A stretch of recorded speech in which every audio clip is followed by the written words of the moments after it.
তোমরা ভুলেও কেউ এই রেসিপিটা ট্রাই করো না, কারণ একবার যদি বানাও তাহলে বারবার বানাতে হবে। এটা এতটাই মজার হয়। জাস্ট 3টা উপকরণ আর আমন্ড ফাজ রেডি। এর জন্য লাগবে রোস্টেড আমন্ড, কোকোয়া পাউডার আর সুইটনেসের জন্য খেজুর, আর খেজুরটাকে সফট করার জন্য একটু দুধ। তোমরা দুধের বদলে উষ্ণ গরম জলও ইউজ করতে পারো। আমি এখানে খেজুরের সাথে কয়েকটা কিশমিশও অ্যাড করে নিয়েছিলাম। ব্যাস, এবার এগুলোকে ভালো করে ব্লেন্ড করে নিতে হবে। খুব মিহি করার প্রয়োজন নেই, একটু দানাদার থাকলে খেতেও ভালো লাগবে। এই যে রেডি হয়ে গেছে আমাদের মিশ্রণটি। কিছুটা এরকম কনসিস্টেন্সির হবে।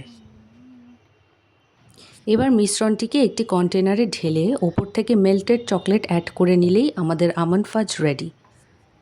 কন্টেনারে ভালো করে স্প্রেড করে নিলাম। তোমরা চাইলে মিক্সচারটি ঢালার আগে একটা বাটার পেপার বিছিয়ে নিতে পারো।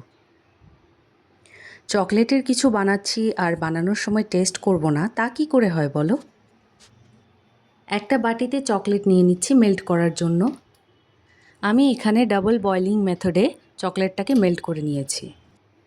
আমাদের মেল্টেড চকলেট রেডি। এখানে মনে হচ্ছিল চকলেটটা আরেকটু পাতলা হলে ভালো হতো, ভালো করে স্প্রেড করা যেত। আমি এখানে মিল্ক চকলেট ইউজ করেছি, তোমরা চাইলে ডার্ক চকলেটও ইউজ করতে পারো। আমাদের আজকের রেসিপি রেডি। এখন এটাকে ফ্রিজে রেখে ঠান্ডা করে নেব। যত বেশি ঠান্ডা হবে ততই বেশি ভালো লাগবে খেতে। নাও টেস্টিং টাইম। বাদাম আর চকলেটের এমন একটা কম্বিনেশন যে একবার খেলে বারবার খেতে মন চাইবে।